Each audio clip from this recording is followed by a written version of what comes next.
नमस्कार विद्यार्थी मित्रांनो, अभ्यास मित्र परिवारामध्ये तुम्हा सर्वांचं स्वागत आहे. मित्रांनो, आज आपण 21 मे रोजीचं करंट अफेअर्सचं लेक्चर जे आहे ते अभ्यासणार आहोत.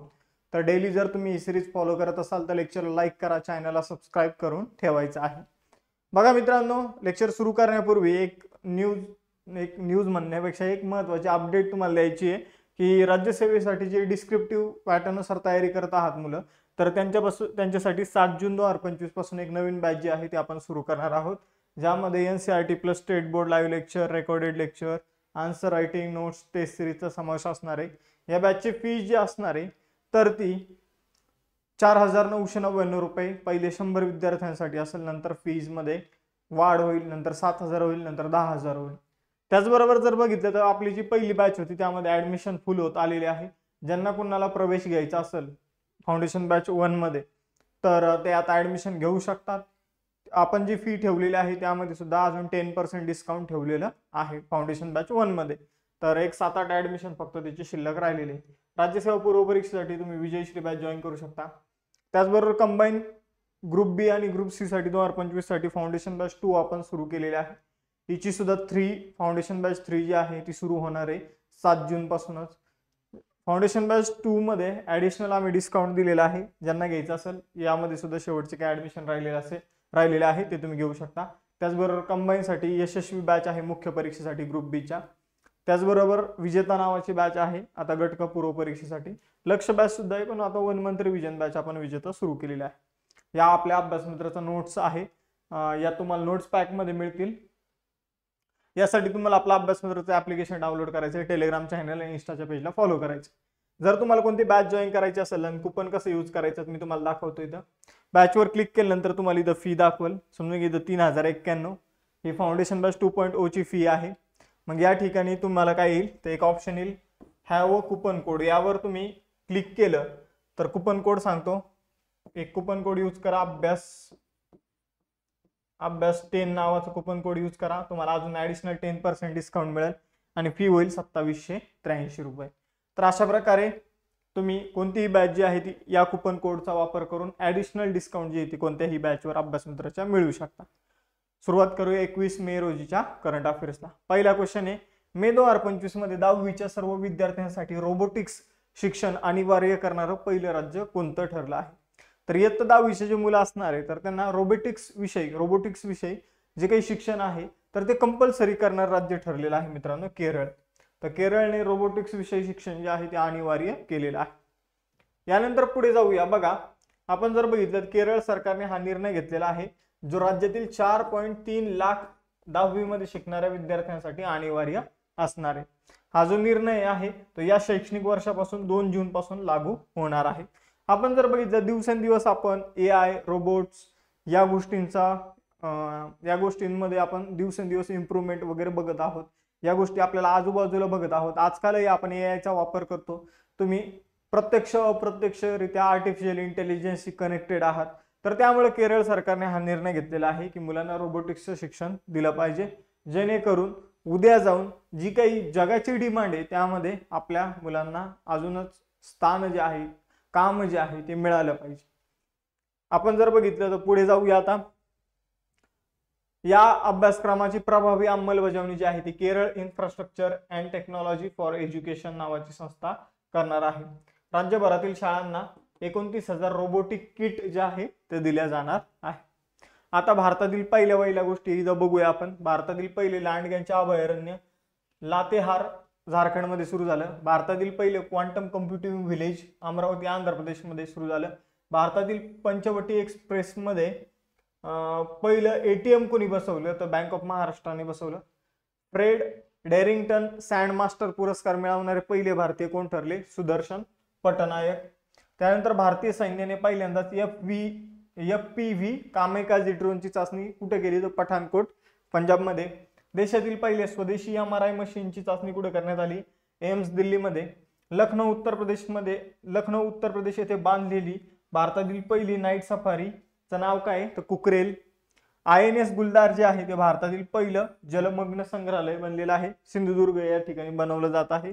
भारतीय रेल्वेच्या सहकार्याने भारतातील पहिला हायपरलूप चाचणी ट्रॅक IIT मद्रासमध्ये इथं त्याची चाचणी जी आहे ती सुरू करण्यात आलेली आहे. चंद्राच्या दक्षिण ध्रुवाचा पहिला तपशीलवार नकाशा भारताने तयार केलेला आहे. भारतातील पहिली वन्यजीव जैव बँक दार्जिलिंग प्राणी संग्रहालयामध्ये ओपन झालेली आहे. स्वतंत्र भारतातील समान नागरी कायदा लागू करणारं पहिलं राज्य जे आहे तर ते कोणतं बनलेलं आहे? उत्तराखंड. आणि भारतातील पहिलं सेंद्रिय मत्स्यपालन क्लस्टर जे आहे ते सिक्कीम मधील सोरेंग जिल्ह्यात सुरू झालेलं आहे. यानंतर दुसरा क्वेश्चन, जागतिक उच्च रक्तदाब दिन 2025 कधी साजरा केला जातो? तर जागतिक उच्च रक्तदाब दिवस जो आहे तर तो 17 मे रोजी सेलिब्रेट केला जातो.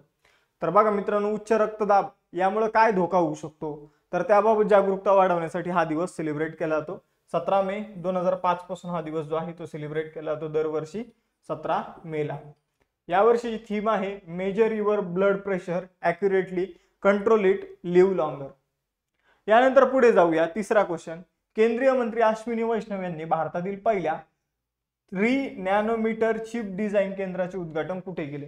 तर भारतामध्ये सध्या मित्रांनो सेमीकंडक्टर बनवणं ही प्रायोरिटी झालेली आहे भारतासाठी, कारण भारत आणि चीनचं जर आपण बघितलं तर पटत नाहीये. आणि मग त्यामुळे जर बघितलं तर भारतामध्ये सेमीकंडक्टर बनवणे ही काळाची गरज झालेली आहे. त्यामुळं भारतामध्ये 2 ठिकाणी सेमीकंडक्टर जे काही आपण म्हणूया कंपनी केंद्र जे आहे त्याचं उद्घाटन करण्यात आलेलं आहे. नोएडा आणि बँगलोर या ठिकाणी. वरील दोन्ही उत्तर असणार आहे. तर केंद्रीय मंत्री अश्विनी वैष्णव यांनी भारतातील पहिल्या 3 नॅनोमीटर चिप डिझाईन केंद्राचं उद्घाटन कुठे केलं तर नोएडा आणि बँगलोर या ठिकाणी केलेलं आहे. तर अश्विनी वैष्णव जे आहे ते केंद्रीय इलेक्ट्रॉनिक्स आणि माहिती तंत्रज्ञान मंत्री आहे. तर लक्षात ठेवायचंय, यावर सुद्धा प्रश्न विचारला जाईल. त्याचबरोबर जर बघितलं तर ही अत्याधुनिक केंद्र जी आहे तर ती जपानची एक कंपनी आहे रेनेसान्स. तर याच कंपनीची उपकंपनी आहे Renaissance Electronics India Private limited. तर यांनी हे केंद्र जे आहे ते भारतामध्ये स्थापन केलेले नोएडा आणि बँगलोरमध्ये. आपण जर बघितलं सेमीकंडक्टर डिझाईनच्या क्षेत्रामध्ये भारताला स्वावलंबी बनवणं हा याचा मुख्य उद्देश आहे. 3 नॅनोमीटरची जी काही चिप आहे ती आपल्या मोबाईल स्मार्टफोन्समध्ये संगणकामध्ये यूज केली जाते. Renaissance Electronics India Private Limited जी आहे हिची स्थापना 1 नोव्हेंबर 2002 साली करण्यात आली होती. आपण जर बघितलं तर रेनेसान्स नावाची जपानी कंपनी आहे, तिचीच ही एक उपकंपनी आहे. टोकियो जपानमध्ये हिचं मुख्यालय आहे. चौथा क्वेश्चन, मे 2025 मध्ये उत्तराखंडमध्ये 12 वर्षांनी पुष्कर कुंभ कोणत्या ठिकाणी आयोजित केला गेला? तर पुष्कर कुंभ हा एक धार्मिक मेळा आहे. आपण जर बघितलं तर हा उत्तराखंडमध्ये केशव प्रयाग या ठिकाणी आयोजित करण्यात आला. केशव प्रयाग जर आपण बघितलं तर अलकनंदा आणि भागीरथी या नद्यांचा संगमाचं जे पाणी आहे तर ते केशर प्रयाग या ठिकाणी आपल्याला इथं पाठीमागं बघायला मिळत असेल. तर तेथेच आपण जर बघितलं तर पुष्कर कुंभ नावाचा जो काही मेळा आहे, धार्मिक मेळा दर 12 वर्षांनी आयोजित करण्यात येतो. तो उत्तराखंडमध्ये त्याचं आयोजन जे आहे ते करण्यात आलेलं आहे. तुम्हाला असाही प्रश्न येऊ शकतो की पुष्कर कुंभ नावाचा धार्मिक मेळा खालीलपैकी कोणत्या राज्यात आयोजित करण्यात आला? तर त्याचं उत्तर असेल उत्तराखंड. बघा, खूप धार्मिक महत्व आहे याला. इथं विशेष विधी सेलिब्रेट केले जातात, स्नान केले जातं. यानंतर पुढे जाऊया. बघा मित्रांनो, उत्तराखंडची स्थापना जी आहे ती 9 नोव्हेंबर 2000 साली करण्यात आली होती. उत्तर प्रदेशमधून उत्तराखंड सेपरेट झालेला आहे. आपण जर बघितलं तर राजधानी डेहराडून आहे आणि एक गैरसेन आहे. तर आपण जर बघितलं तर 2 राजधान्या आहेत. त्याचबरोबर जर बघितलं पुष्कर सिंह धामी मुख्यमंत्री आहे, राज्यपाल आहे गुरमीत सिंग. सध्याची लोकसभेची जागा आहे 5, राज्यसभेची उत्तराखंडमध्ये 3 आणि विधानसभेची जागा आहे 70. आता मित्रांनो, मी तुम्हाला एक प्रश्न विचारतो जो पॉलिटिक्सशी संबंधित आहे. आता आपण बघतो की उत्तर प्रदेश पासून उत्तराखंड जे आहे ते साल 2000 पासून वेगळं झालं. हे भारतीय राज्यघटनेच्या कोणत्या कलमानुसार पॉसिबल आहे ही गोष्ट ही तुम्हाला सांगायची. पुढचा क्वेश्चन, मे 2025 मध्ये आसाम सरकारने चहा बागायत कामगारांसाठी कोणती आर्थिक सहाय्य योजना सुरू केली? तर बघा, आसाम सरकारने एती कोली दुती पात योजना जी आहे ती सुरू केलेली आहे. यानुसार आसाममध्ये 7 लाख जे काही चहाच्या बागेत काम करणारे जे कामगार आहे त्यांना एक रकमी 5,000 रुपये देण्यासाठी एक योजना आसाम सरकारने सुरू केली, एती कोली दुती पात योजना. तर नाव लक्षात ठेवा, एती कोली दुती पात योजना जी आहे ती चहा कामगारांशी संबंधित योजना आहे. त्याचबरोबर 7 लाख चहा कामगारांना एक रकमी 5,000 रुपये जे आहे ते दिले जाणार आहे. तर आसाम सरकारने महत्वाची योजना सुरू केलेली आहे चहाच्या मळ्यामध्ये काम करणाऱ्या लोकांसाठी. आपण जर बघितलं पुढचा क्वेश्चन आहे, जागतिक दूरसंचार दिवस जो आहे तर तो कधी सेलिब्रेट करण्यात आला? तर जागतिक दूरसंचार दिवस जो आहे मित्रांनो तो 17 मे रोजी सेलिब्रेट करण्यात आला. आपण जर बघितलं तर जे काही आंतरराष्ट्रीय टेलिग्राफ युनियन जे आहे तर त्याची स्थापना 17 मे 1865 मध्ये झाली होती. त्याच्या स्मरणार्थ आंतरराष्ट्रीय दूरसंचार दिवस जो आहे तो 17 मे रोजी सेलिब्रेट केला जातो. यावर्षी थीम आहे why gender equality is important in digital transformation. यानंतर पुढचा क्वेश्चन आहे, मे 2025 मध्ये कोणत्या मंत्रालयाने देशातील शूरवीरांच्या स्मरणार्थ एक देश एक धडक उपक्रम सुरू केला? तर सांस्कृतिक मंत्रालय जे आहे त्यांनी देशातील जे काही शूरवीर आहे तर त्यांच्या स्मरणार्थ एक देश एक धडक उपक्रम जो आहे तो सुरू केलेला आहे. तर या उपक्रमाचा मुख्य उद्देश देशभक्तीची भावना वाढवणं आहे आणि शूर सैनिकांचा सन्मान करणं आहे. एक देश एक धडक उपक्रम. यानंतर 8वा क्वेश्चन आहे, मे 2025 मध्ये कोणत्या संस्थेने हायस्कूलच्या विद्यार्थिनींसाठी मनस्वी नावाचा स्टीम मार्गदर्शन कार्यक्रम सुरू केलेला आहे? तर बघा मित्रांनो, मनस्वी नावाचा स्टीम कार्यक्रम. आता स्टीम म्हणजे काय, तर इथं एस म्हणजे सायन्स आहे, टी म्हणजे टेक्नॉलॉजी आहे, ई म्हणजे इंजिनिअरिंग आहे आणि एम म्हणजे मॅथमॅटिक्स आहे. तर असा प्रकारे या सब्जेक्टशी संबंधित जो कार्यक्रम आहे त्याला स्टेम म्हटलं जातं किंवा स्टीम म्हटलं जातं. तर आपण जर बघितलं मनस्वी नावाचा स्टेम कार्यक्रम जो आहे तो IIS बँगलोरने सुरू केलेला आहे. तर सॉरी IIT दिल्लीने सुरू केलेला आहे. कोणी सुरू केलेला आहे? IIT दिल्लीने मनस्वी नावाचा कार्यक्रम जो आहे तो सुरू केलेला आहे. इंडियन इन्स्टिट्यूट ऑफ टेक्नॉलॉजी दिल्लीने हायस्कूलच्या मुलींना विज्ञान, तंत्रज्ञान, अभियांत्रिकी, गणित क्षेत्रामध्ये प्रशिक्षण देण्यासाठी स्टेम मेंटरशिप प्रोग्राम जो आहे तो सुरू केलेला आहे. इयत्ता 9वी आणि इयत्ता 11वी इयत्ता 9वी आणि 11वीच्या विद्यार्थिनींना स्टेम विषयामध्ये करिअर करण्यासाठी प्रेरित करण्यासाठी हा कार्यक्रम जो आहे तो सुरू करण्यात आलेला आहे. 9वा क्वेश्चन, कोणत्या देशाची कंपनी GMV ने चंद्रासाठी लुपिन नावाची प्रगत नेव्हिगेशन प्रणाली सादर केली? तर बघा मित्रांनो, आपण जसं आपल्या पृथ्वीवर जसं GPS बघतो, गुगल मॅपचा वगैरे वापर करतो, तसं चंद्रावर तुमचं गुगल मॅप चालणार आहे का, GPS चालणार आहे का? नाही चालणार, बरोबर. मग चंद्रावर तुम्ही उद्या जाऊन गेल्यानंतर, चंद्रावर वसाहती निर्माण झाल्यानंतर कसं तिथलं मॅपिंग कसं असेल, तर तिथं लुपिन नावाचं एक मॅपिंग जे आहे ते तयार केलं जात आहे. जसं आपल्याकडे GPS असेल तर तिथं लुपिन असेल, मग लुपिन नुसार समजेल की तुम्ही कोणत्या एक्झॅक्ट ठिकाणी आहात, तिथं नावं वगैरे दिली जातील त्या ठिकाणांना. तर GMV नावाची कंपनी हे लुपिन नावाचं GPS सिस्टम सारखं सिस्टम जे आहे चंद्रासाठी ते बनवत आहे. प्रगत नेव्हिगेशन प्रणाली जी आहे तर ती बनवत आहे. मग ही आपण जर बघितलं तर स्पेनची कंपनी आहे, स्पॅनिश तंत्रज्ञान कंपनी आहे GMV. ही जी कंपनी आहे ते युरोपियन स्पेस एजन्सीच्या मदतीने जी आहे तर लुपिन नावाची नेव्हिगेशन प्रणाली जी आहे तिने विकसित केलेली आहे. लक्षात ठेवायचे. यानंतर पुढे जाऊया. आता GMVचा फुल फॉर्म खूप किचकट आहे तरी पण लक्षात ठेवा, ग्रुपो मेकॅनिका डेल वेल्लो. तर असा हिचा फुल फॉर्म आहे. 1984 ला स्थापन झालेली कंपनी, मॅड्रिड स्पेन मध्ये मुख्यालय आहे. पुढचा क्वेश्चन, मे 2025 मध्ये दक्षिण कोरिया पर्यटन संघटना म्हणजे KTO ने आपण जर बघितलं KTIO चे दक्षिण कोरिया पर्यटन संघटनाचे ब्रँड अँबॅसेडर म्हणून कुणाची नियुक्ती करण्यात आलेली आहे? तर हिना खान यांची नियुक्ती जी आहे दक्षिण कोरिया पर्यटन संघटनेचे ब्रँड अँबॅसेडर म्हणून नियुक्ती जी आहे ती करण्यात आलेली आहे. तर तिला शॉर्टकटमध्ये KTO म्हटलं जातं, कोरिया टुरिझम ऑर्गनायझेशन.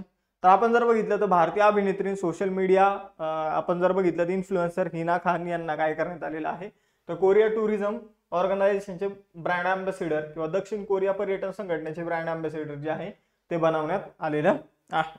आपण जर बघितलं तर दक्षिण कोरिया देशातील ज्या काही पर्यटन आहे तर त्याचा प्रचार आणि प्रसार करण्यासाठी भारतामध्ये त्यांना ब्रँड अँबॅसेडर जे आहे ते बनवण्यात आलेलं आहे. या संघटनेची स्थापना जी ती 1962 मध्ये करण्यात आली होती. यानंतर पुढचा क्वेश्चन, सागरी क्षेत्रात महिलांचा सहभाग वाढवण्यासाठी मे 2025 मध्ये सागर मे सन्मान नावाचा उपक्रम जो आहे तो कोणी सुरू केला? तर सागर मे सन्मान नावाचा उपक्रम जो आहे तो महिलांचा सागरी क्षेत्रात सहभाग वाढवण्यासाठी सर्बानंद सोनोवाल यांनी हा उपक्रम सुरू केलेला आहे. तर केंद्रीय जहाज व वाहतूक मंत्री सर्बानंद सोनोवाल यांनी सागरी क्षेत्रात आपण जर बघितलं लैंगिक समानतेला प्रोत्साहन देण्यासाठी आणि महिलांचा सहभाग वाढवण्यासाठी सागर मे सन्मान नावाचा उपक्रम जो आहे तो SMS नावाचा उपक्रम जो आहे तो त्यांनी सुरू केलेला आहे. हा उपक्रम महिलांना सागरी उद्योगामध्ये अधिक संधी उपलब्ध करून देण्यासाठी, त्यांच्या नेतृत्वाच्या भूमिकेत सक्षम करण्यासाठी, त्यांच्या कौशल्य विकासाला सक्षम करण्यासाठी आणि त्यांची सुरक्षितता सुनिश्चित करण्यासाठी हा जो काही उपक्रम जो आहे तो सुरू करण्यात आलेला आहे. 12वा क्वेश्चन आहे, कोणत्या देशात स्थित याला नावाची हिमनदी जी आहे ती आशियातील पहिली मृत हिमनदी म्हणून घोषित करण्यात आलेली. तर याला नावाची हिमनदी जी आहे मित्रांनो ती नेपाळमध्ये, कुठे, नेपाळमध्ये. तर याला नावाचं ग्लेशियर जे आहे ते नेपाळमध्ये त्याला मृत ग्लेशियर किंवा मृत हिमनदी म्हणून घोषित करण्यात आलेलं आहे. नेपाळमध्ये ते लांगटांग राष्ट्रीय उद्यानामध्ये आपल्याला बघायला मिळतं. नेपाळ आशिया खंडातील देश आहे. काठमांडू राजधानी आहे. रामचंद्र पौडेल राष्ट्रपती, KP शर्मा ओली पंतप्रधान आहे. आता 2 टेस्ट क्वेश्चन तुमच्यासाठी. बघा, कोणत्या राज्याने इथं 10वीच्या सर्व विद्यार्थ्यांसाठी रोबोटिक्सचं शिक्षण अनिवार्य केलेले हे तुम्हाला सांगायचे. आणि कोणत्या देशाच्या कंपनीने GMV नावाच्या कंपनीने चंद्रासाठी लुपिन नावाची GPS सारखी प्रणाली आहे ती विकसित केलेली हे तुम्हाला सांगायचे. त्याचबरोबर बघा, राज्यसेवा पूर्व परीक्षेसाठी विजयशील बॅच आपण सुरू केलेली आहे. MPSC राज्यसेवेची फाउंडेशन बॅच 1 सुरू आहे. त्यावर ऑलरेडी डिस्काउंट सुरू आहे. ॲडिशनल 10% डिस्काउंट सुरू आहे. फाउंडेशन बॅच 2 जी आहे ती 7 जून पासून सुरू होणार आहे. त्याचबरोबर कंबाईनची सुद्धा फाउंडेशन बॅच 2 जी आहे ती सुरू आहे. 3 आता 7 जून पासून सुरू होणार आहे. यशस्वी बॅच मुख्य परीक्षेसाठी आहे. त्याचबरोबर ग्रुप सी साठी विजेता बॅच आहे. लक्ष्य बॅच सुद्धा तुम्ही जॉईन करू शकता जर तुम्हाला जास्त कालावधी पाहिजे असेल तर. आपण जर बघितलं तर आपला अभ्यास मित्राचा नोट्स पॅक आहे. या सगळ्या बॅचेसमध्ये नोट्स असतील, रिव्हिजन बॅच वगळता. तर याच नोट्स असतील. या नोट्स तुम्ही सेपरेट सुद्धा परचेस करू शकता. सेम टेस्ट सिरीज सुद्धा तुम्ही सेपरेट परचेस करू शकता. यासाठी तुम्हाला आपला अभ्यास मित्राचं ऍप्लिकेशन डाउनलोड करायचं, टेलिग्राम आणि इंस्टाच्या पेजला फॉलो करायचं आहे. मग थांबूया आपण इथं. आणि त्याचबरोबर अभ्यास मित्र तर्फे तुम्हाला एक कुपन कोड देण्यात आलेला आहे अभ्यास नावाचं. तर हे कुपन कोड यूज करा, अभ्यास 10 नावाचं, आणि एक्स्ट्रा अजून 10% डिस्काउंट मिळवा. प्रत्येक कोर्सवर जा, तिथं जर बघितलं तर हॅव अ कुपन कोड आणि आपला हिअर असं नावाचा ऑप्शन दिसेल. तर तिथं तुम्ही क्लिक केल्यानंतर तुम्हाला कुपन कोड अप्लाय करायला येईल. तर स्पेलिंग न चुकवता कुपन कोड अप्लाय करा. तिथं फी डिस्काउंटेड होऊन जाईल. फी पे करा आणि अभ्यासाला सुरुवात करा. थांबूया आपण इथं. भेटूया नेक्स्ट सेशनमध्ये. चलो बाय बाय एव्हरीवन. जय हिंद.